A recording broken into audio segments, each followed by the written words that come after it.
Hello friends, welcome to Edusear centre. आज हम जो आपका ईवीएस का पेडागोजी पार्ट है वो हम एक ही वीडियो में कवर करेंगे। ये एक वन शॉट वीडियो होने वाला है और मैं आपको एक इन्फॉर्मेशन देना चाहता हूँ।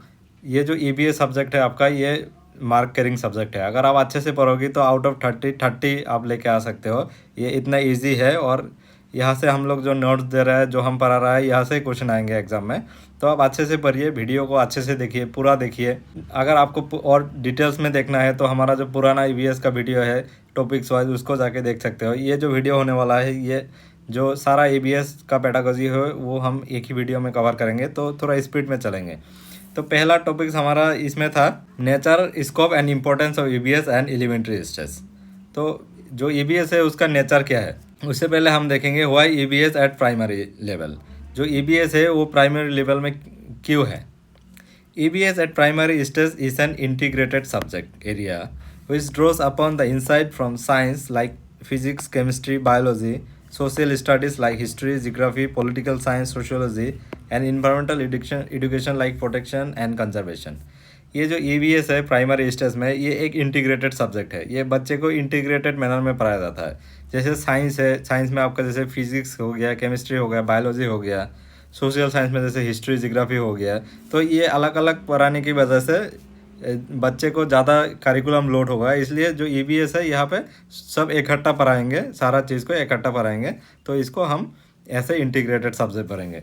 और जो इन्वायरमेंटल एजुकेशन है, ये याद रखना है, इन्वायरमेंटल एजुकेशन मेनली आपको क्या पढ़ाता है, प्रोटेक्शन एंड कंजर्वेशन। फिर देखेंगे उसका एम क्या है। जो EBS है उसका एम क्या है। It aim at developing the children in a holistic and integrated perspective of the environment where he और शी लिव इन। इसमें बच्चे का जो होलिस्टिकली डेवलप करता है और इंटीग्रेटेड पर्सपेक्टिव में उसमें डेवलप करता है। जो उसका इन्वायरमेंट में है जहाँ पे वो लिव हो कर रहा है, तो उसके बारे में उसको पढ़ाता है। उसमें जाके उसका जो कोग्निटिव, मेंटल, फिजिकल डेवलपमेंट सब होलिस्टिक वे में हो रहा है। उसमें उसमें इंटीग्रेटेड वे में पढ़ा है, जैसे बायोलॉजी, फिजिक्स, केमिस्ट्री सब इंटीग्रेटेड वे में पढ़ा रहा है। तो इसलिए ये एक एम है आपका, ये EVS का। तो इसको अगर हम समराइज करेंगे तो एम क्या है mainly. It help children connect with the natural and human made environment and in understanding our dependence on various components of environment like biotic, abiotic and human made. इसमें जो चिल्ड्रन है, children को environment जो है हमारा, तो यहाँ पर नेचुरल भी है, इसमें ह्यूमन मेड भी है, ये दोनों के साथ बच्चे को कनेक्ट करता है। नेक्स्ट एम देखेंगे हम, help children to develop a holistic understanding of our environment including socio cultural environment. इसमें बच्चे को जो हमारा इन्वायरमेंट के बारे में है वो होलिस्टिक वे में बच्चे को अंडरस्टैंडिंग सिखाया जाता है। जैसे सोशियो कल्चरल जो सोसाइटी का नॉर्म्स है, ट्रेडिशन है, उसको भी बच्चे को सिखाया जाता है। इन्वायरमेंट में कैसे आदमी के साथ अच्छा बिहेव करा जाता है, इन्वायरमेंट को कैसे प्रिजर्व करा जाएंगे। तो ये एक होलिस्टिक वे में बच्चे को इन्वायरमेंट के बारे में सिखाया जाता है। ये टर्म याद रखना, ये सोशियो कल्चरल इन्वायरमेंट, ये आपका एग्जाम में आया था। नेक्स्ट देखेंगे, it help children in maintaining the multi disciplinary prospective to understand of our environment issue problem and appreciate the impact of our daily activities on its integrity. इसमें बच्चे को क्या करता है, मल्टी डिसिप्लिनरी वे में प्रोस्पेक्टिव में बच्चे को इन्वायरमेंट के बारे में अंडरस्टैंडिंग किया जाता है। जैसे इन्वायरमेंट में क्या प्रॉब्लम है, उसको कैसे सॉल्व किया जाता है, उसको कैसे ठीक किया जाता है। तो ये एक होलिस्टिक वे में, मल्टी डिसिप्लिनरी वे में। मल्टी डिसिप्लिनरी मतलब क्या है, मल्टी डिसिप्लिनरी मतलब बहुत सारा जो एस्पेक्ट है उसको एक साथ पढ़ना, उसको मल्टी डिसिप्लिनरी बोलेंगे। जैसे फिजिक्स हो गया, केमिस्ट्री हो गया, बायोलॉजी हो गया, सोशल साइंस हो गया। ये अगर इकट्ठा वो आप कनेक्ट करके पढ़ोगे तो ये एक मल्टी डिसिप्लिनरी सब्जेक्ट हो गया। फिर देखेंगे हम ऑब्जेक्ट ऑफ EVS का मेन ऑब्जेक्ट क्या है। तो इसमें ऑब्जेक्ट जाने से पहले हम जो EVS है उसका 3 ब्रॉड प्रिंसिपल्स है, ये बहुत इंपॉर्टेंट है, ये आपका जानना ज़रूरत है। तो पहला प्रिंसिपल है learning about the environment and learning through the environment and learning for the environment. ये जो 3 प्रिंसिपल्स है ना, ये आपको याद रखना है क्योंकि ये एग्जाम में आ सकता है। देखेंगे EVS जो है उसका स्कोप क्या है। जो EVS है उसका मेनली स्कोप है developing the positive attitudes, values and practice such as respect and care for all life on the earth. जो बच्चा है उसमें एक पॉजिटिव एटीट्यूड डेवलप करता है, इसमें जो वैल्यूज़ डेवलप कर रहा है बच्चे को कि दूसरे के साथ कैसे रिस्पेक्ट करना है, कोई भी एनिमल्स हो उसके साथ कैसे केयर करना है, ये सारा चीज़ सिखाता है। ये एक स्कोप है। और एक देखेंगे generate positive and proactive and action in improving the quality of our environment. जो हमारा इन्वायरमेंट है उसका क्वालिटी इंप्रूव करने के लिए भी ये जो इन्वायरमेंट है बहुत ज़रूरी है, क्योंकि बच्चे को अगर अच्छे से इन्वायरमेंट सिखाएंगे तो जैसे अगर गार्बेज इधर उधर बच्चा फेंक रहा है तो अगर बच्चा अच्छे से पढ़ के आएंगे ईवीएस क्लास में तो वहाँ पे सिखाया जाता है कि गार्बेज इधर उधर नहीं फेंकना चाहिए, हमारा इन्वायरमेंट जो है वो हमेशा क्लीन रखना चाहिए। तो ये एक ईवीएस का स्कोप है। नेक्स्ट देखेंगे it promoting A conservation ethics and adaptation of environmental friendly practice and habits. वही वाला चीज़ है जो हम इन्वायरमेंटल फ्रेंडली प्रैक्टिस एडॉप्ट करेंगे। जैसे अगर बच्चा कोई चॉकलेट खा रहा है तो चॉकलेट का जो कवर है वो इधर उधर नहीं फेंकेंगे, वो जाके प्रॉपर डस्टबिन में फेंकेंगे। तो ये भी एक स्कोप है जो इन्वायरमेंट है वो बच्चे को सिखाता है कि हमारा जो इन्वायरमेंट फ्रेंडली प्रैक्टिस है उसको कैसे अडॉप्ट किया जाता है। नेक्स्ट देखेंगे इंपॉर्टेंस ऑफ ईबीएस। ईबीएस का क्या इंपॉर्टेंस है? EBS is a composite in nature, it includes. EBS एक कंपोजिट नेचर है, it includes natural environment, human made environment and socio cultural environment. ये तीनों को एक साथ लेके चलता है, इसलिए इसको कंपोजिट इन नेचर बोला जाता है। Learning take place first and foremost at the home. जो बच्चा का लर्निंग होता है पहले बच्चा को घर में सिखाया जाता है, वो फैमिली से सीखता है, फिर उसके बाद वो जाके स्कूल में सीखता है। जो प्राइमरी लर्निंग है वो होम से होता है और जो सेकेंडरी लर्निंग है वो स्कूल से होता है, फिर इन्वायरमेंट से होता है। नेक्स्ट देखें value learning take place through the interaction of immediate environment. ये जब बच्चा इन्वायरमेंट में जाके उसका इंटरेक्ट करके वहाँ से जो सीखता है, इसमें वैल्यू लर्निंग टेक प्लेस होता है। बच्चे में वैल्यू लर्निंग्स होता है, बच्चा लर्निंग बाय डूइंग करता है, बच्चा लर्निंग थ्रू द इन्वायरमेंट सीखता है। और देखेंगे learning take place through the real life experiences. इसमें जो ईबीएस है इसमें बच्चा जो है लर्निंग कैसे करता है, रियल लाइफ एक्सपीरियंसेस से करता है। जैसे बच्चे को अगर ऑब्जर्वेशन मेथड से कुछ सिखाएंगे तो बच्चे को बाहर में लेके जाएंगे, जैसे क्लाउड कैसे फॉर्मेशन हो रहा है, रेन कैसे हो रहा है, तो बच्चे को बाहर में लेके जाएंगे, क्लाउड का पैटर्न देखेंगे, दिखाएंगे, फिर वहाँ से कैसे रेन होगा। तो ये एक रियल लाइफ एक्सपीरियंस के थ्रू सिखाता है बच्चे को ये ईबीएस। और देखें children learn through variety of web through experiment, learning by doing, discussion, project. ये जो ईबीएस है इसमें बच्चा लर्निंग बाय डूइंग खुद करके सीखता है, इसमें बच्चा डिस्कशन करके सीखता है, यहाँ पे बच्चा प्रोजेक्ट करके सीखता है। तो ये सारा चीज़ जो है ये मेनली आपका इम्पोर्टेंस है ईबीएस का, ये याद रखना है आपको। और एक इम्पोर्टेंट टर्म देखेंगे relationship of EBS with social science and science. ये जो ईबीएस है इसका क्या रिलेशन है साइंस एंड सोशल साइंस से? ये देखिए EBS should be integrated with the learners real life. EBS जो है वो बच्चे की रियल लाइफ के साथ इंटीग्रेटेड करना चाहिए, तब जाके जो ईबीएस है वो अच्छे से सिखाए जाएंगे। और ईबीएस का जो मेन एम वही है, जो बच्चा है उसको रियल लाइफ के साथ कनेक्ट करके सिखाना चाहिए। ये एनसीएफ 2005 ने बताया था। तो अभी देखेंगे ईबीएस का क्या कनेक्शन है social studies, science and environmental education के साथ। जैसे आपका ईबीएस है, ईबीएस में हम सोशल स्टडीज़ पढ़ते हैं, सोशल स्टडीज़ में हम हिस्ट्री, जियोग्राफी, पॉलिटिकल साइंस पढ़ते हैं। फिर इसमें हम साइंस पढ़ते हैं, साइंस में जैसे फिजिक्स, केमिस्ट्री, बायोलॉजी पढ़ते हैं। और फिर ये जो इन्वायरमेंटल एजुकेशन है इसमें हम क्या कर रहा है, प्रोटेक्शन एंड कंजर्वेशन कर रहा है, चीज़ों को कैसे प्रोटेक्ट करना है, कैसे कंजर्व करना है। तो इसको क्यों इंटीग्रेटेड बोला जाता है? To reduce the curriculum load and introduce specific topics according to the learner cognitive level. मतलब ये बच्चे को साइंस, सोशल साइंस ये अलग अलग करके नहीं देखे, एक ही सब्जेक्ट दिया जाए ईबीएस जो इन्वायरमेंटल स्टडी है, उसमें बच्चा सारा चीज़ एक साथ सीखे। इसलिए इसमें बच्चे को क्या होगा, जो करिकुलम लोड है वो कम होगा, बच्चा इंटीग्रेटेड वे में सीखेंगे। और देखेंगे child look his her environment in a holistic manner, link with the environment. जो बच्चा है वो अपना जो इन्वायरमेंट है वो होलिस्टिक मैनर में देखेंगे और उसका जो ऑलराउंड डेवलपमेंट है उसमें फोकस करेंगे। जैसे देखिए children learn about the environment like natural, biological and build environment collectively through EBS. ये जो चिल्ड्रन है वो आपका इन्वायरमेंट के बारे में पढ़ेंगे थ्रू इंटीग्रेटेड मैनर में, जैसे नेचुरल इन्वायरमेंट हो गया, बायोलॉजिकल इन्वायरमेंट हो गया, बिल्ड इन्वायरमेंट हो गया, ये इंटीग्रेट करके एक साथ पढ़ेंगे। It provide opportunity to explore the classify and analyse their environment and to develop understanding of various concept. ये बच्चे को अपॉर्चुनिटी क्रिएट करता है इन्वायरमेंट को एक्सप्लोर करने का, चीज़ों को क्लासीफाई करने का, उसको एनालिसिस करने से उसका जो अंडरस्टैंडिंग है वो अच्छे से होगा। और ये जो आपका ईबीएस है वो सोशल साइंस, साइंस, उसमें से क्या रिलेशनशिप है इसको हम एग्जांपल के साथ देखेंगे। अगर आपको वाटर के बारे में पढ़ा रहा है तो आप अगर डिसिप्लिनरी अप्रोच में पढ़ोगे, जैसे अगर आप साइंस में पढ़ोगे तो इसमें आपका properties of water like form, colour, taste, smell, इसके बारे में पढ़ा जाएंगे। फिर अगर आपको अलग सब्जेक्ट दिए जाएंगे सोशल साइंस, तो इसमें आपको बताया जाएंगे various source of water like distribution, availability कहाँ से आएंगे। लेकिन अगर आप ईवीएस में पढ़ोगे ये आपको इंटीग्रेटेड मैनर में सिखाएंगे। इसमें क्या सिखाए जाएंगे, consumption of water for family, need of water for animals, plan stores and इसको जो पानी है पानी को कैसे शुद्ध रखा जाए, पानी को कैसे सेव किया जाए, इसके बारे में सिखाएंगे। इसलिए जो इंटीग्रेटेड अप्रोच है इसकी फॉलो करना चाहिए। ईवीएस जो सब्जेक्ट है ये हमेशा इंटीग्रेटेड अप्रोच फॉलो करता है, ना कि आपका डिसिप्लिनरी अप्रोच। डिसिप्लिनरी अप्रोच में ये जो सब्जेक्ट है अलग अलग करके पढ़ाया जाता है। तो होप सो आपको कॉन्सेप्ट क्लियर हुआ होगा। फिर देखेंगे आपको environmental studies and environmental education, ये दोनों चीज़ में क्या रिलेशनशिप है और क्या डिफरेंस है। इसमें देखेंगे as ever the environmental education is introduce at the elementary level as environmental studies. ये जो इन्वायरमेंटल एजुकेशन है इसको एलिमेंट्री लेवल में आपको इन्वायरमेंटल स्टडीज़ करके पढ़ाया जाता है। EBS for class 3 to 5 deals with the study of our environment like physical, biological, socio-cultural with an emphasis on its preservation and conservation। ये जो EBS है क्लास 3 to 5 इसमें आपको फिजिकल, बायोलॉजिकल, सोशियो कल्चर इसके बारे में पढ़ा जाता है। क्या एम्फेसिस लेके पढ़ा जाता है कि चीज़ों को कैसे प्रिजर्व करना है, उसको कैसे कंजर्व करना है। जैसे आपका ट्री है उसको कैसे कंजर्व करना है, उसको नहीं काटना है, एफॉरेस्टेशन करना है, डिफॉरेस्टेशन नहीं करना है, ये सारा चीज़ आपका EBS में पढ़ाया जाता है। EBS eight primary stage is an integrated subject, हमने बताया था ये ड्रॉस अपॉन फिजिक्स, केमिस्ट्री, बायोलॉजी यहाँ से लेता है। एंड जो इन्वायरमेंटल एजुकेशन है ये मेनली आपका प्रोटेक्शन एंड कंजर्वेशन के बारे में पढ़ाया जाता है। और होलिस्टिक में डेवलपमेंट मतलब क्या होता है, holistic development means all round of development.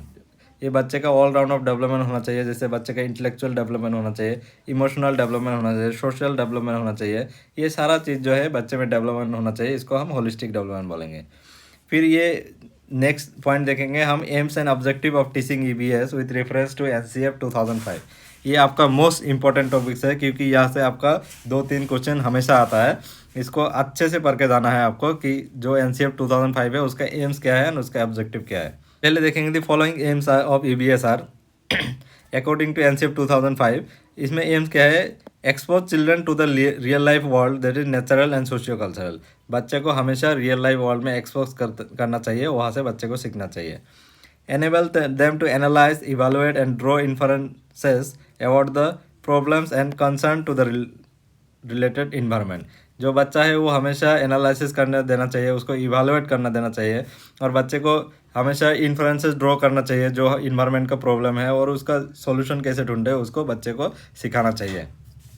Next देखेंगे, it help them to understand about environmental issue. जैसे बच्चे को अंडरस्टैंडिंग होना चाहिए इन्वायरमेंटल के इशू के बारे में, जैसे डिफॉरेस्टेशन वगैरह हो गया, जैसे हमारा इन्वायरमेंट में day by day global warming हो रहा है, तो ये सारा चीज़ बच्चे को अंडरस्टैंडिंग होना चाहिए, तो भी जाके इन्वायरमेंटल फ्रेंडली प्रैक्टिस बच्चा कर सकते हैं।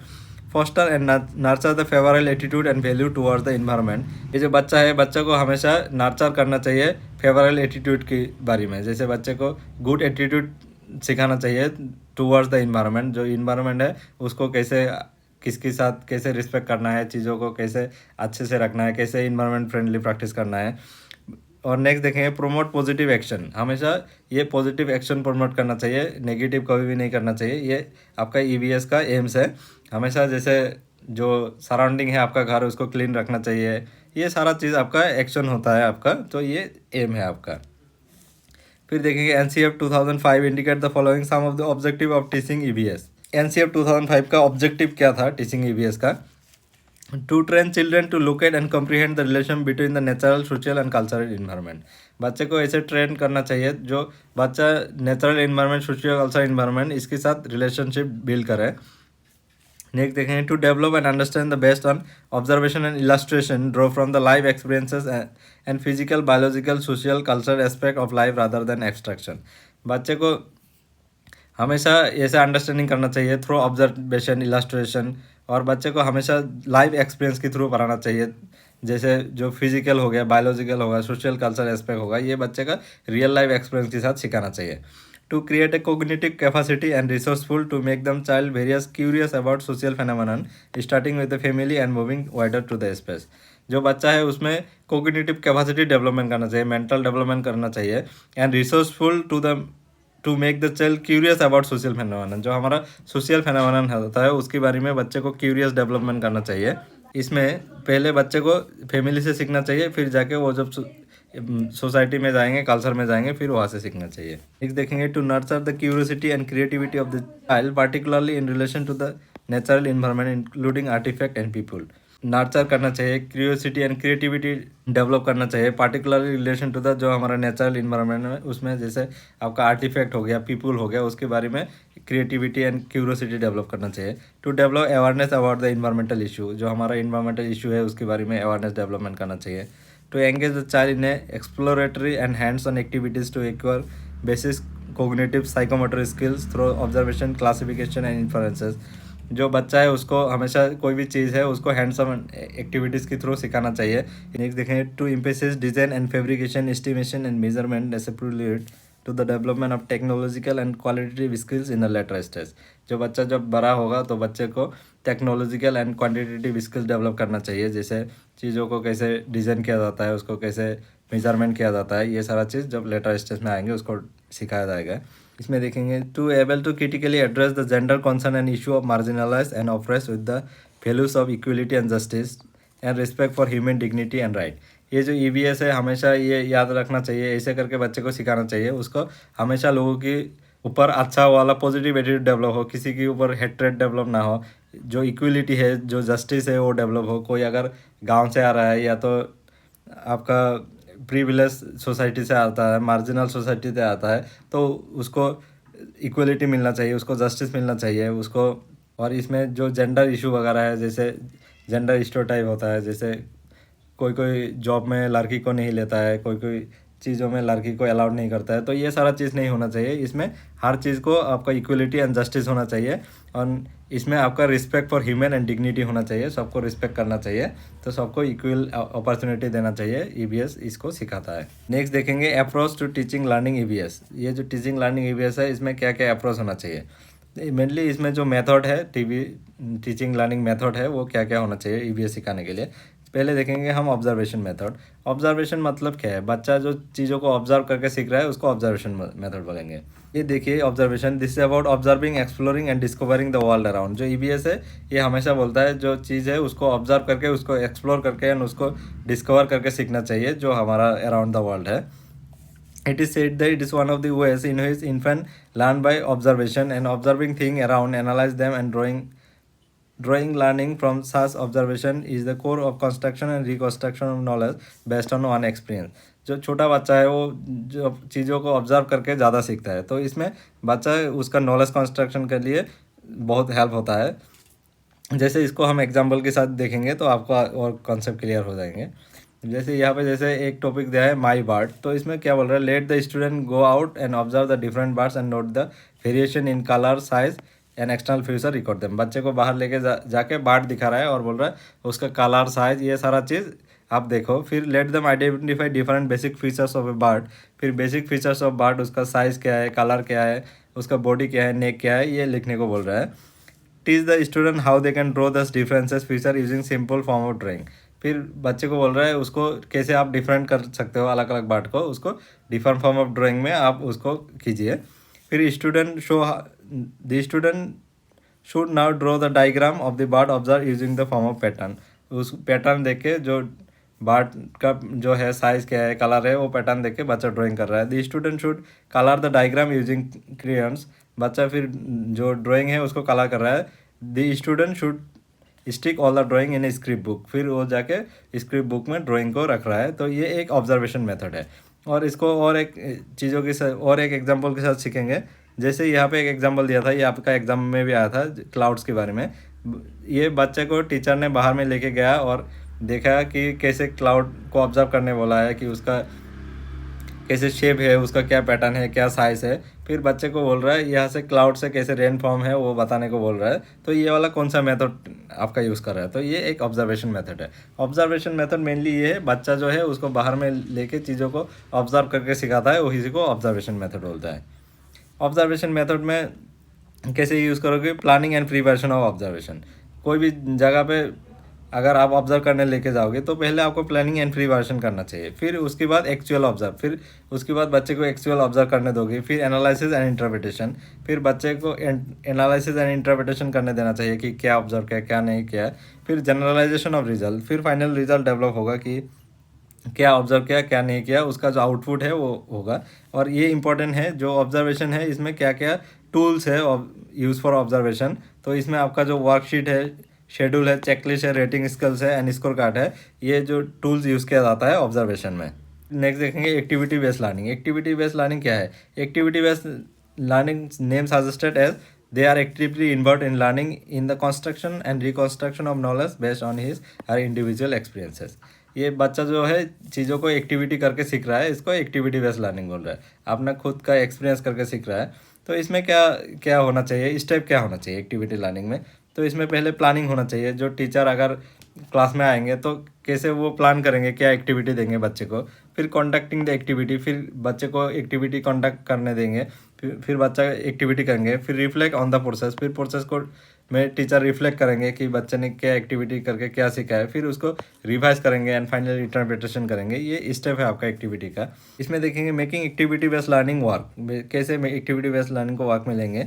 Create a positive environment in the classroom who is encourage ये टू मीनिंगफुल चैलेंजेस। ये जो है जो एक्टिविटी बेस है, इसके लिए जो इन्वायरमेंट है पॉजिटिव इन्वायरमेंट होना चाहिए आपका क्लासरूम का। नेक्स्ट देखिए, ऐसे well organise lesson plan classroom resources. जो टीचर है उसके पास एक वेल ऑर्गेनाइज लेसन प्लान होना चाहिए कि कौन सा टॉपिक्स के लिए कौन सा एक्टिविटीज़ बच्चे को बेटर होगा। जैसे तैसे ऐसे एक्टिविटीज़ देने से तो नहीं होगा, जो आपका टॉपिक्स है उसका रिलेटेड देना होगा। Support is student to stay motivated and focus on learning by addressing the individual. जैसे टीचर्स है वो हमेशा सपोर्ट करना चाहिए, बच्चे को मोटिवेट करना चाहिए। और learning by addressing the individual issue, जैसे सोशियो इमोशनल हो गया as well as academic needs, ये सारा चीज़ को फोकस में रख के टीचर बच्चे को मोटिवेट करेंगे। फिर रिकैप्चुलेशन द लेसन, प्रोवाइड फीडबैक। फिर वो होने के बाद टीचर रिकैप्चुलेट करेंगे, वो फीडबैक लेंगे क्या सीखा है क्या नहीं सीखा है बच्चा। तो ये सारा चीज़ आपका वो आएंगे एक्टिविटी बेस्ड लर्निंग के अंदर। इसमें एक एग्जांपल है एक्टिविटी बेस्ड लर्निंग का, जैसे सेग्रीगेट ऑफ गार्बेज। ये एक टॉपिक दिया है सेग्रीगेट ऑफ गार्बेज, ये बच्चा को एक्टिविटी करने दिया है। इसमें क्या बोल रहा है, इसमें क्या सीखें, ऑब्जेक्टिव होगा explain the importance of segregation of garbage. बच्चे को पता चलेगा कि जो गार्बेज है उसको सेग्रीगेशन का इंपॉर्टेंस क्या है। Identify different type of solid waste can be divided into dry waste, wet waste, infectious waste and toxic waste. इसमें बच्चे को ये भी सीखने को मिलेंगे कि जो ड्राई वेस्ट क्या है उसको कहाँ रखना चाहिए, वो वेट वेस्ट जो है उसको कहाँ रखना चाहिए, टॉक्सिक वेस्ट जो है वो कैसे करना चाहिए। फिर प्रोसीड्यूर क्या है, इसको कैसे सीखेंगे। जैसे make a list of solid waste under the heads dry waste, wet waste, infectious waste and toxic waste. जैसे पेपर हो गया, वेजिटेबल हो गया, पिल्स हो गया। ये write down the 4 name from this list of the 4 pieces of paper. फिर paper में उसमें लिखेंगे, जैसे सॉलिड वेस्ट लिखेंगे, आपका ड्राई वेस्ट लिखेंगे, वेट वेस्ट लिखेंगे, 4 पेपर में ऐसे चिट्ठा लिखेंगे वहाँ पे।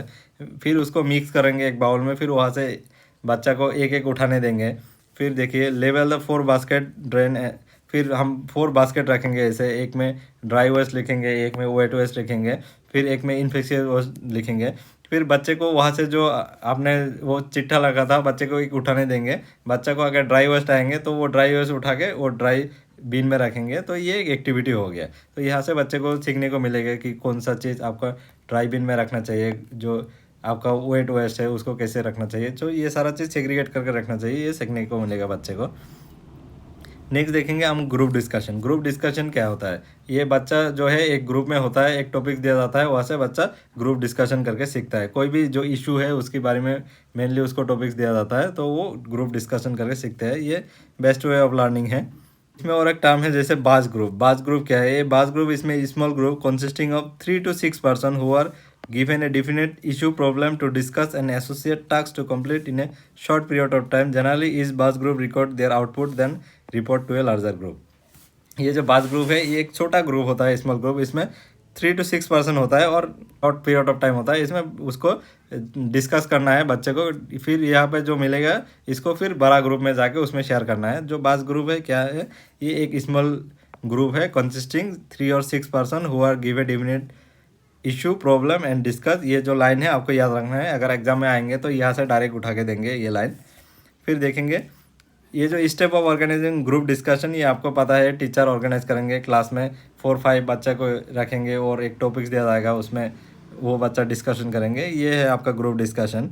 फिर ये जो ग्रुप डिस्कशन है इसका क्या अप्रोप्रिएट है, इसको हम एग्जाम्पल के साथ देखेंगे। जैसे कोई हमारा इन्वायरमेंट का इशू है उसको बच्चे को बेस्ट वे में कैसे सिखा सकते हैं। अगर हम ग्रुप डिस्कशन देंगे तो बच्चा को बेस्ट वे में हम सिखा सकते हैं कि हमारा जो इन्वायरमेंट है उसको कैसे प्रोटेक्ट करना है, उसको कैसे कंजर्व करना है। जैसे फॉर एग्जांपल जैसे आपका पोल्यूशन हो गया, like soil pollution, water pollution, ये सारा चीज़ अगर हम ग्रुप डिस्कशन का टॉपिक्स देंगे तो बच्चा जो है वो अपना अपना एरिया में वो अच्छे से उसको रिसर्च करके आएंगे। जो एयर पोल्यूशन है उसको कैसे प्रिवेंट किया जा सकता है, सॉइल पोल्यूशन जो है उसको कैसे प्रिवेंट किया जा सकता है। तो इसमें जो बच्चा है बच्चे को बेटर अंडरस्टैंडिंग मिलेगा इसके बारे में। तो मेनली जो इन्वायरमेंटल इशू है वो सारा चीज़ हमें ग्रुप डिस्कशन टॉपिक्स देना चाहिए, ये ईवीएस में बोला है। नेक्स्ट देखेंगे हम प्रोजेक्ट मेथड। प्रोजेक्ट मेथड क्या है, ये अकॉर्डिंग टू किलपेट्रिक क्या बोला था प्रोजेक्ट मेथड, ये याद रखना, डेफिनेशन आ सकता है। ये प्रोजेक्ट इसे होल हार्टेड पर्पसफुल एक्टिविटी पुरसीड इन ए सोशल इन्वायरमेंट। ये जो प्रोजेक्ट है ये एक पर्पसफुल एक्टिविटी है, ये सोशल इन्वायरमेंट में सिखाया जाता है। ये जो डेफिनेशन है किलपेट्रिक ने दिया है, ये एग्जाम में आ सकता है। सम ऑफ द एडवांटेज क्या है, it is a powerful way of learning about their environment. जो प्रोजेक्ट है हम क्या करते हैं, कोई भी टीचर एक टॉपिक देता है हमें, उसको हमें प्रोजेक्ट करना है तो हम उसको इन्वायरमेंट में जाके सीख सकते हैं। Project method of learning also provide an opportunity to the student to apply and practice what they have learned. Thus project have link theory with the practice। जो बच्चा है वो थ्योरी में क्या पढ़ा है, जब प्रोजेक्ट देंगे तो उसका जो थियोरिटिकल नॉलेज है वो प्रैक्टिस में लेके आ सकता है। It is a method help children to discover the interdisciplinary linkage who is so important in case of EVS. जैसे कंपोजिट एरिया हो गया, आपका नेचुरल इन्वायरमेंट हो गया, बायोलॉजिकल इन्वायरमेंट हो गया, मैनमेड इन्वायरमेंट हो गया, ये सारा जो इंटरडिसिप्लिनरी एरिया है, कंपोजिट एरिया है, ये सारा चीज़ वो इकट्ठा करके सीखेंगे। ये बेस्ट वे है, आपका प्रोजेक्ट मेथड है ये इंटीग्रेटेड वे में सिखाने के लिए। This enable teacher to enhance the number of competency in skill among the learners. इसमें बच्चे में स्किल्स डेवलप होता है, जैसे बच्चे में रिसर्च स्किल डेवलप होगा, ऑब्जर्वेशन स्किल डेवलप होगा, एनालिसिस, इंटरप्रिटेशन, एक्सप्लोरेशन, ये सारा चीज़ बच्चे में डेवलप होगा जब उसको प्रोजेक्ट वे में सिखाए जाएंगे। ये project are very good for getting children work closely together in their common real life setting. जो प्रोजेक्ट है वो रियल लाइफ सेटिंग के साथ वो काम करेंगे तो उसको बेटर अंडरस्टैंडिंग होगा रियल वर्ल्ड के बारे में। स्टेप ऑफ प्रोजेक्ट मेथड में क्या होता है, प्री एक्टिविटी स्टेज। जो एक्टिविटी से पहले प्री एक्टिविटी स्टेज होता है, जैसे उसको ऑब्जेक्टिव करेंगे, क्या चैलेंज आएंगे, क्या है, किसके साथ टीम में दिया जाएंगे, ये प्री एक्टिविटी है। फिर एक्टिविटी स्टेज, जब वो बच्चा फील्ड में जाके प्रोजेक्ट कर रहा है, चीज़ों को डाटा कलेक्शन कर रहा है, ये आपका एक्टिविटी स्टेज होंगे। जैसे जो बच्चा है डाटा कलेक्शन कैसे करेंगे, जैसे क्वेश्चनियर से करेंगे, इंटरव्यू से, शेड्यूल, चेकलिस्ट, ये सब यूज़ करके बच्चा डाटा कलेक्शन करेंगे। फिर पोस्ट एक्टिविटी में क्या करेंगे, पोस्ट एक्टिविटी स्टेज में बच्चा जो डाटा कलेक्ट किया है उसको रिफ्लेक्ट करेंगे, उसको एनालिसिस करेंगे, उसको इंटरप्रिटेशन करेंगे। फिर उसमें से बच्चा फाइंडिंग निकालेंगे और इसको जो प्रोजेक्ट है उसको फर्दर कैसे इम्प्रूवमेंट करने के लिए क्या होना चाहिए वो सजेशन भी वहाँ पे लिखेंगे पोस्ट एक्टिविटी स्टेज में। एग्जाम्पल ऑफ प्रोजेक्ट मेथड का एक एग्जाम्पल देखिए, एक एग्जाम्पल देखेंगे। जैसे मेक ए कंपोस्ट पीट, अगर आपको एक कंपोस्ट पीट बनाने दिया गया, ये एक प्रोजेक्ट दिया गया, तो बच्चा क्या करेंगे, बच्चा एक डिग करेंगे, यहाँ पे खोदेंगे। फिर यहाँ पे क्या करेंगे, बच्चा जो घर का ड्राई लीव्स वगैरह है, वो जो वेस्टेज चीज़ है तो यहाँ पे रखेंगे। रखने के बाद कुछ दिन जब यहाँ पे रखेंगे, रखने के बाद ये जगह पे जो है वो कंपोस्ट पीट बन जाएंगे। फिर इसको फादर यूज़ करेंगे ऐसे एग्रीकल्चरल फीड कुछ चीज़ों के लिए। जैसे compost manure will be ready in the 3 to 4 month. 3 to 4 month में ये जो मेन्यूर है, कंपोस्ट मेन्यूर, ये डेवलप हो जाता है। तो ये एक प्रोजेक्ट दिया था बच्चे को सिखाने के लिए। होप सो आपको अंडरस्टैंडिंग हुआ होगा। नेक्स्ट है आपका फील्ड ट्रिप्स और फील्ड विजिट। फील्ड ट्रिप्स और एक्सकर्शन जो है ये सेम चीज़ है, बच्चे को फील्ड में लेके जाके सिखा रहा है। जैसे जू में लेके जा रहा है, गार्डन में लेके जा रहा है, म्यूजियम में लेके जा रहा है। तो इसमें जो बच्चा रियल लाइफ में चीज़ों को देख रहा है, जैसे बच्चा अगर एनिमल्स के बारे में पढ़ रहा है क्लास में, तो इसको जब बच्चे को जू में लेके जाएंगे ना, जो रियल लाइफ में बच्चा देखेंगे उसको, तो उसको बेटर अंडरस्टैंडिंग होगा एनिमल्स के बारे में। फील्ड ट्रिप लेके जाने के लिए क्या स्टेप होना चाहिए, इसमें आपको पहले setting goal for the visit, जो विजिट करेंगे इसमें सेटिंग गोल होना चाहिए कि कहाँ पे विजिट करेंगे, कितना टाइम लेंगे और क्या क्या देखेंगे, ये सेटिंग होना चाहिए। फिर प्लानिंग फॉर द प्रोग्राम, फिर प्रोग्राम के लिए प्लानिंग करना चाहिए, कहाँ से कितना दूर जाएंगे, क्या क्या देखेंगे, बर्ड देखेंगे, एनिमल देखेंगे अगर जू में लेके जाएंगे। तो यहाँ पे एक वर्कशीट होना चाहिए प्रॉपर। वर्कशीट क्या होता है, worksheet help them to give a purpose to visit, student become an involve and give their unique observation, response and perspective. ये एक वर्कशीट बनाया जाता है पहले, जो बच्चा है क्या देखेंगे क्या नहीं देखेंगे वहाँ जाके। Worksheet allow you to be break the whole class into smaller group which can be work independently. ये आप एक ग्रुप में दे सकते हो कि छोटा छोटा ग्रुप बना के उसको एक एक्टिविटीज़ दे सकते हो कि आप जाके यहाँ पे जू में ये देखो एनिमल्स, दूसरा ग्रुप जाके ये देखो, तो ये एक वर्कशीट होना चाहिए। फिर इसमें ब्रीफिंग ऑफ स्टूडेंट होना चाहिए, अगर जू में जा रहा है डू एंड डोंट्स बताना चाहिए, क्योंकि ये वाला चीज़ नहीं करना चाहिए, ये जो टाइगर है उसका नज़दीक नहीं जाना चाहिए, फिर वहाँ पे जो फ्लोर वगैरह है उसको प्लग नहीं करना चाहिए, वहाँ पे जो लीव्स वगैरह है उसको प्लग नहीं करना चाहिए, ये एक स्टूडेंट को ब्रीफिंग करना चाहिए। फिर आफ्टर विजिटिंग वहाँ से बच्चे ने क्या देखा है क्या नहीं देखा है उसको, उसके बारे में डिस्कशन होना चाहिए, क्वेश्चन आंसर राइटिंग भी होना चाहिए। फिर उसके बाद इवैल्यूएशन ऑफ परफॉर्मेंस, फिर जो परफॉर्मेंस है बच्चे को क्या देखा है क्या नहीं देखा है वो परफॉर्मेंस को एनालिसिस करेंगे टीचर्स। तो ये हो गया आपका फील्ड विजिट और एक्सकर्शन। होप सो आप कर पाओगे एग्जाम में। नेक्स्ट आएंगे आपका एक्सपेरिमेंट। एक्सपेरिमेंट, कोई भी चीज़ को अगर एक्सपेरिमेंट करके सीख रहे हो तो इसको हम एक्सपेरिमेंट बोलेंगे। जैसे स्कूल में हम कोई भी चीज़ प्रैक्टिकल करके सीख रहा है उसको हम एक्सपेरिमेंट बोलेंगे। ये टर्म याद रखना, ये बहुत इंपॉर्टेंट है। An experiment usually help to establish the cause and effect relationship. कोई भी चीज़ का cause and effect relationship establish करता है उसको हम एक्सपेरिमेंट बोलते हैं। तो ये जो टर्म है, ये जो लाइन है, आप दिमाग में बैठा के लेना, क्योंकि अगर यहाँ से क्वेश्चन आएंगे तो ये वाला क्वेश्चन आने का 90% चांस है। यहाँ पे जो है cause and effect relationship develop करता है एक्सपेरिमेंट से। फिर देखेंगे एक्सपेरिमेंट से क्या मिलता है बच्चे को ईबीएस में। Experiment can be helpful, it enable children understanding abstract concept. कोई भी एक्स्ट्रा कॉन्सेप्ट है, बहुत क्रिटिकल कॉन्सेप्ट है, उसको अगर बच्चे को प्रैक्टिकल करने दोगे तो इजीली अंडरस्टैंडिंग करेंगे। It help developing the scientific temper, being able to hypothesis and discover and explore. बच्चे में साइंटिफिक टेम्पर डेवलप होगा, बच्चा इसमें हाइपोथेसिस डेवलप करेंगे कि ये वाला जो प्रोजेक्ट कर रहा है ये इसका सोल्यूशन क्या आ सकता है। It enhance the skill of observation and analytical thinking, इसमें बच्चे का observation and analytical thinking develop होगा। It provide the practical knowledge, इसमें बच्चे को प्रैक्टिकल नॉलेज मिलेगा। It enable children apply the theoretical knowledge, इसमें जो बच्चे का थ्योरेटिकल नॉलेज है उसको अप्लाई करने को मिलेंगे। फिर नेक्स्ट देखेंगे हम सर्वे। सर्वे आपको पता होगा, जैसे आपका पॉपुलेशन सर्वे होता है, जैसे आपका देखा होगा आप, जैसे 2011 में आपका पॉपुलेशन सर्वे हुआ था, तो आपका घर घर में आके एक टीम आपको पूछा होगा कि आपका फैमिली मेम्बर में कितना आदमी है, कितना एजुकेटेड है, कितना क्लास तक पढ़ा है। तो ये एक सर्वे मेथड है। सर्वे से क्या करता है वो लोग, आपका जैसे कितना पॉपुलेशन है, कितना लिटरेसी रेट है, जैसे मेघालय में कितना लिटरेसी रेट है, अराउंड 75% के आसपास लिटरेसी रेट है मेघालय में। तो ये कहाँ से मिला है, वो जो सर्वे हुआ था, सर्वे के थ्रू ये मिला था पॉपुलेशन सर्वे। तो ये ईवीएस में भी थ्रू सर्वे होना चाहिए। जैसे ये survey means for person to gather information और डाटा। ये जो सर्वे का मतलब क्या है, एक जो पर्सन है वो फील्ड में जाके इन्फॉर्मेशन और डाटा गैदर कर रहा है कोई भी चीज़ के लिए। Survey are set to question given to the study participant who must be respond them on their own. जैसे यहाँ पे क्या है, एक आप क्वेश्चन सेट करके लेके जाओगे, तो वहाँ से वहाँ जिस जगह पे आपको सर्वे करना है तो वहाँ जाके आप क्वेश्चन दोगे, उसको उसके बारे में आंसर देना है, वो आपकी मर्जी से वो आंसर देगा। It utilise to build and understand a group and population, class, religion, believe and other behaviour. जो बच्चा है, बच्चे में इसमें पॉपुलेशन के बारे में स्टडी करा सकते हो, जैसे रिलीजियस बिलीव हो गया, जैसे कल्चरल हो गया, इसके बारे में भी जो सर्वे मेथड है, सर्वे प्रोजेक्ट दे सकते हो बच्चे को।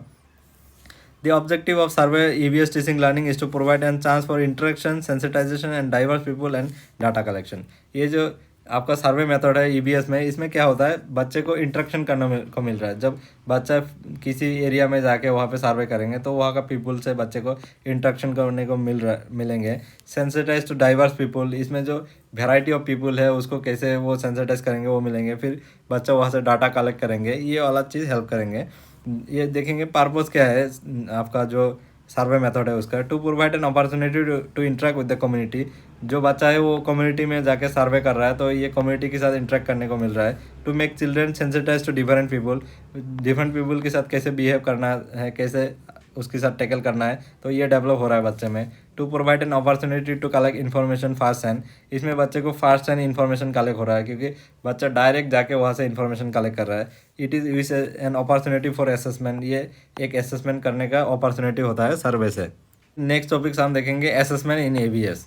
Assessment is not mean to compare and rank the children against each other and against some fixed norm, but it helps teacher to analyze how well child is able to perform, track his or progress, and to provide necessary feedback to ensure further improvement।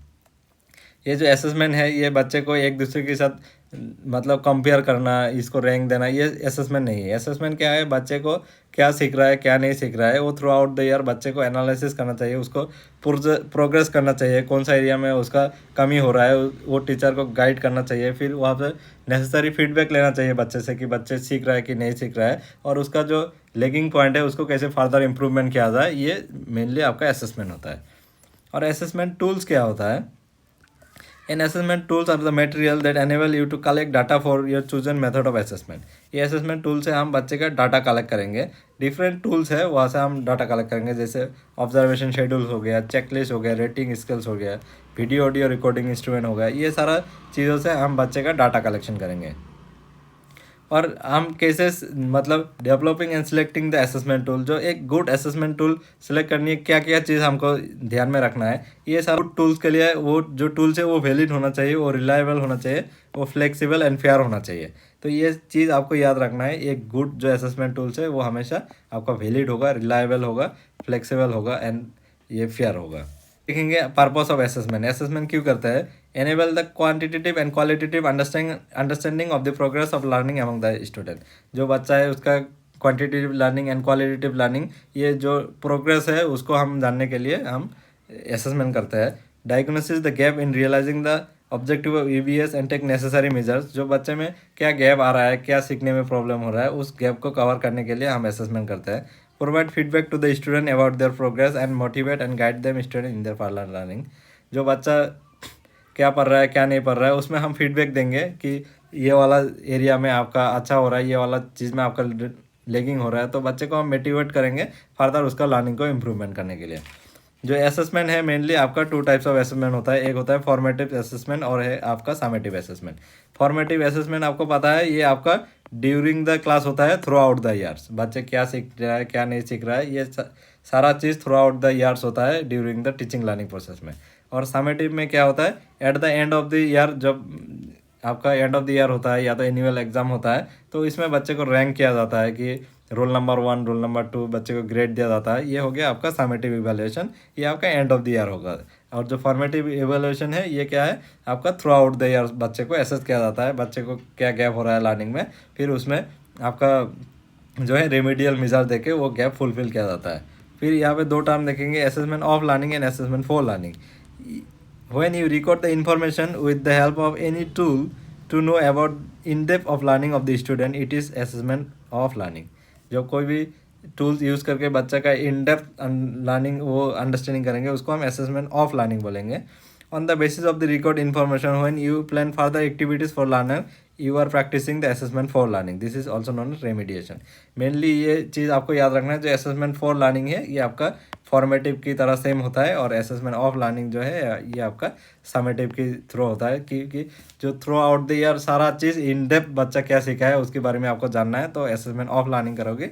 और बच्चे जो activities की through out the year क्या सीख रहा है, तो इसमें आप फॉर्मेट असेसमेंट फॉर लर्निंग करोगे, और इसको हम रेमिडिएशन भी बोलेंगे। यहाँ पे डायग्राम में देखिए, रिकॉर्ड इन्फॉर्मेशन जैसे हो गया, अगर रिपोर्टिंग होगा तो असेसमेंट ऑफ लर्निंग होगा, and further enhancement in learning के लिए अगर आपको करना है तो असेसमेंट फॉर लर्निंग होगा। तो ये जो टर्म है इसको याद रखना, रिपोर्टिंग क्या है और फर्दर इन्हेंसमेंट क्या है, यहाँ से एग्जाम में आ सकता है। जो असेसमेंट टेक्निक्स है आपका, असेसमेंट टूल्स है, उसमें जैसे आपका ओरल टेक्निक्स हो गया, ये भी एक असेसमेंट टूल्स है आपका। जैसे बच्चे को ओरल टेस्ट लेके आप एसेस कर रहे हो कितना सीख रहा है क्या नहीं सीख रहा है, तो ये एक आपका असेसमेंट टूल्स है। नेक्स्ट देखिए, जैसे रिटर्न टेक्निक, बच्चे को कोई भी चीज़ ऐसे राइट करने दे रहे हो, कोई भी चीज़ रिटर्न करने दे रहे हो, तो ये एक टेक्निक्स है बच्चे को असेसमेंट करने के लिए। बच्चे को short type answer test, objective type test, ये सब टेस्ट ले रहे हो, ये भी एक असेसमेंट टूल्स है।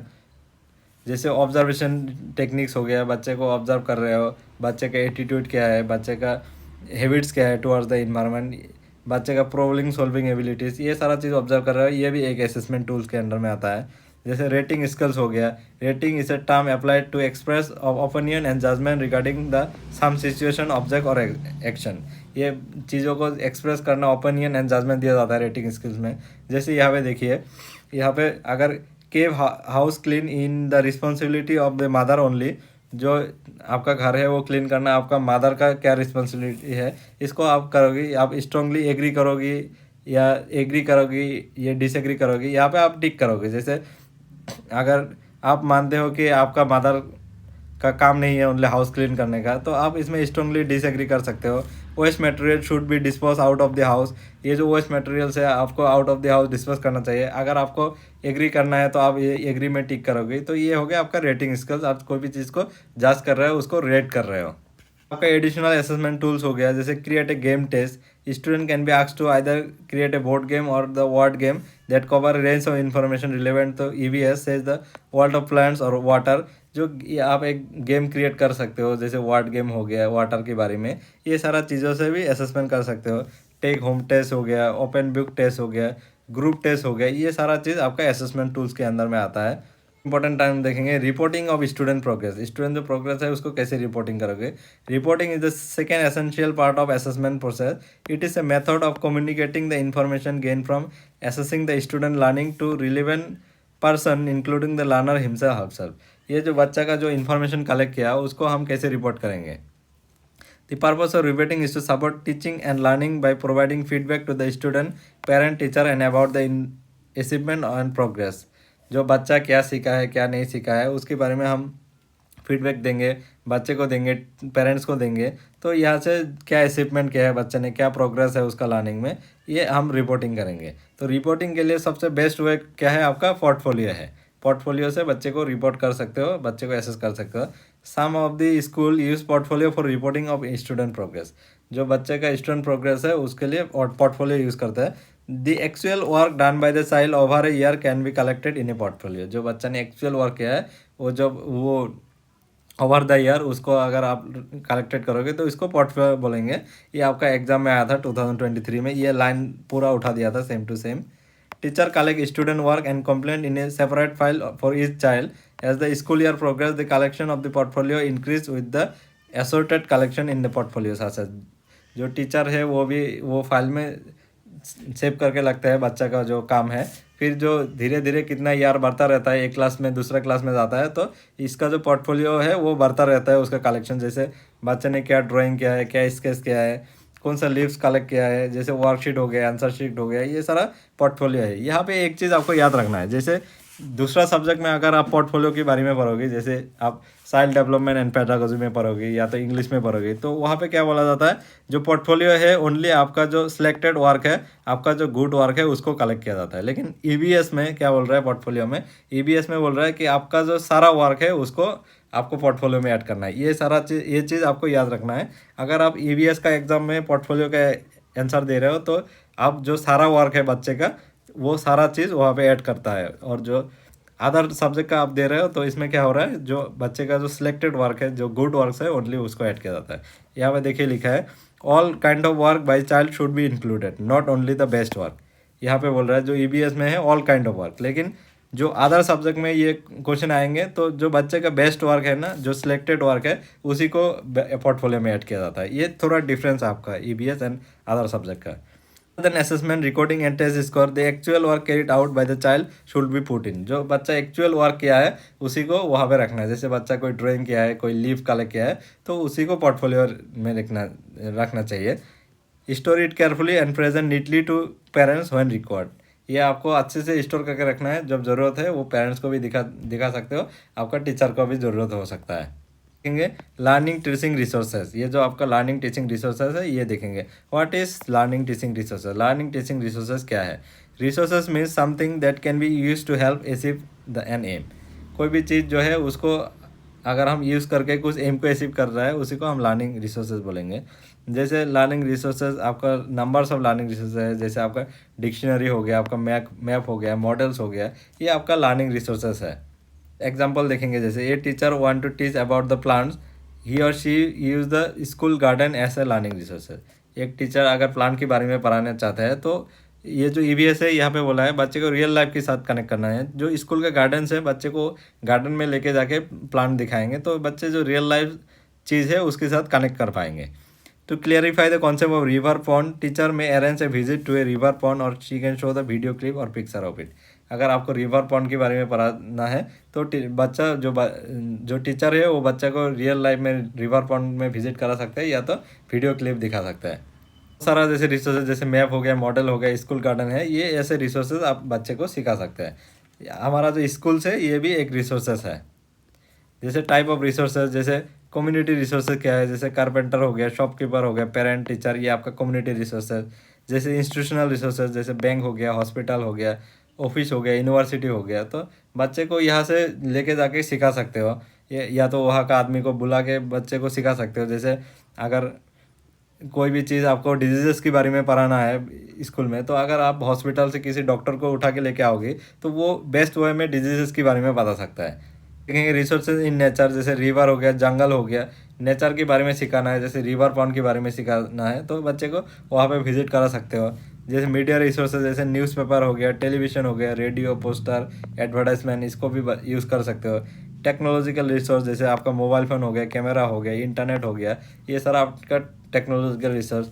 ह्यूमन मेड रिसोर्सेज, जैसे पेन, चेयर, पेंसिल, ओएस पेपर, ये सारा चीज़ आप यूज़ कर सकते हो ऐसे टीचिंग लर्निंग प्रोसेस में। जो कम्युनिटी रिसोर्सेज क्या है, जो कम्युनिटी में आपका एक्सपर्टिस पर्सन हो गया, जैसे फार्मर हो गया या फिर जैसे कारपेंटर हो गया, ये सारा जो चीज़ है आदमी लोग है कम्युनिटी में, या तो कोई बोटनिस्ट हो गया, ये सारा चीज़ को हम यूज़ करके ऐसे लर्निंग रिसोर्सेज यूज़ कर सकते हैं, कम्युनिटी रिसोर्सेज। तो इसमें देखेंगे हम जैसे स्किल वर्कर, जैसे गार्डनर्स हो गया, आयरन स्मिथ हो गया, कारपेंटर हो गया, इसको हम यूज़ करके बच्चे को सिखा सकते हैं, इसको हम स्कूल में बुला सकते हैं, वो बेस्ट वे में बता सकते हैं। इसको हम एग्जाम्पल के साथ देखेंगे।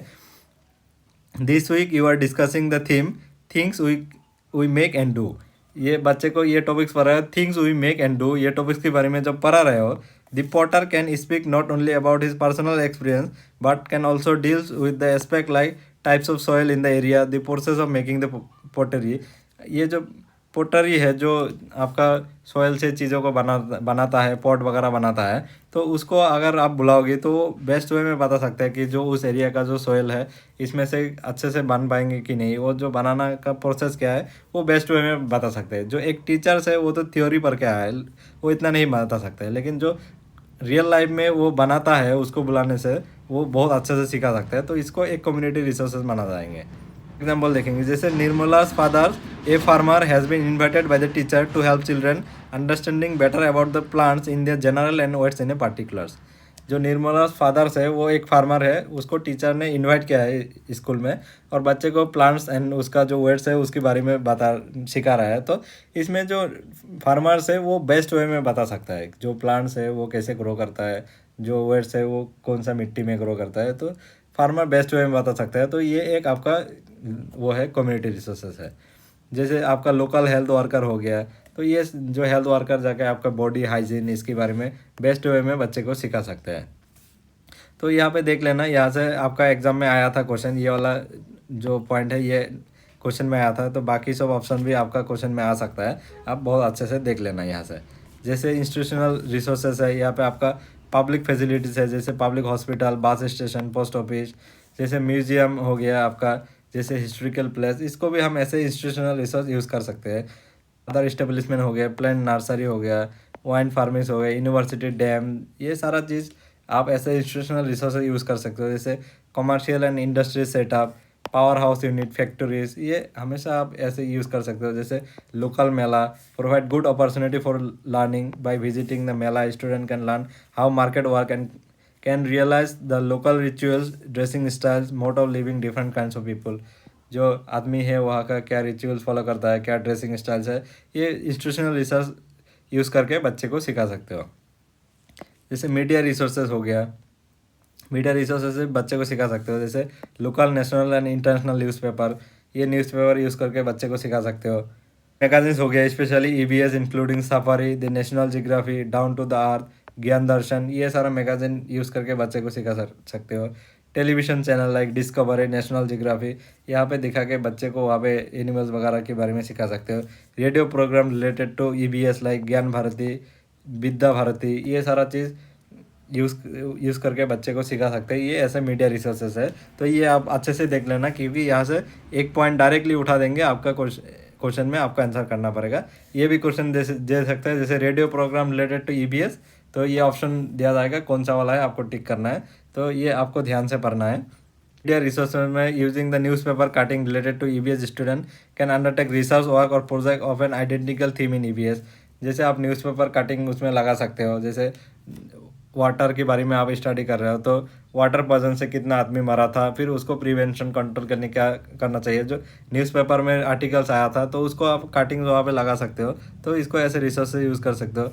जैसे टेक्नोलॉजिकल रिसोर्स हो गया, जैसे आपका मोबाइल फ़ोन यूज़ कर सकते हो, can be use S recorded natural sound like animals bird, इसको आप फोटो भी कर सकते हो। जैसे जीपीएस हो गया, कंप्यूटर जैसे हो गया, कंप्यूटर जैसे इंटरनेट वगैरह हो गया, माइक्रोसॉफ्ट ऑफिस, इसको आप यूज़ कर सकते हो आप सिखाने के लिए। जैसे कैमरा है, आप जूम में लेके जाइए, आप वाइल्ड लाइफ में लेके जाइए, बर्ड्स इंटेक उसको फ़ोटो खींचिए और इसको ऐसे प्रोजेक्ट में आप उसको अटैच कीजिए। तो ये सब ऐसे आप यूज़ कर सकते हो आप ये टेक्नोलॉजिकल रिसोर्सेज। फिर लोकल रिसोर्सेज क्या है, लोकल रिसोर्सेज जैसे पेबल्स हो गया, लीव्स हो गया, इसमें बच्चे को सिखा सकते हो। कैसे सिखा सकते हो, जैसे arrange a collection of pebbles according to some categories like shape size and colours. Pebbles को इसको कैटेगराइज करना चाहिए। इसमें लर्निंग पर्पस क्या है, recognise the shape size and colours of sequence. तो इसमें बच्चा शेप साइज कलर्स ये सीख रहा है। Know the variety of pebbles and rock found in the nature, जो हमारा नेचर में कैसा रॉक मिलता है, कैसे पेबल्स मिलता है, इसके बारे में बच्चे को सीखने को मिलता है। जैसे लिप्स हो गया, लिप्स से क्या सीखता है, बच्चे को कैसे सिखाना चाहिए, ये आपका लोकल रिसोर्सेज हो गया। ये सारा चीज़ आपको पढ़ना है। तो आज का वीडियो बस इतना है। ये बहुत लंबा वीडियो है, लेकिन आपका ये वीडियो वर्थ इट होगा, क्योंकि ये वीडियो आपके लिए बहुत इंपॉर्टेंट होने वाला है। यहाँ से अगर आप पढ़ोगे तो आपका जो ईबीएस में 15 मार्क्स के अराउंड ईबीएस पेडागोजी आता है, तो आउट ऑफ 15 आपको आउट ऑफ 15 मिल सकता है अगर आप अच्छे से पढ़ोगे। तो ये ईबीएस जो है ये बहुत इंटरेस्टिंग सब्जेक्ट है और बहुत मार्केरी सब्जेक्ट है। आप अच्छे से पढ़िए, आप आउट ऑफ 30 लेके आ सकते हो, मैं गारंटी देता हूँ।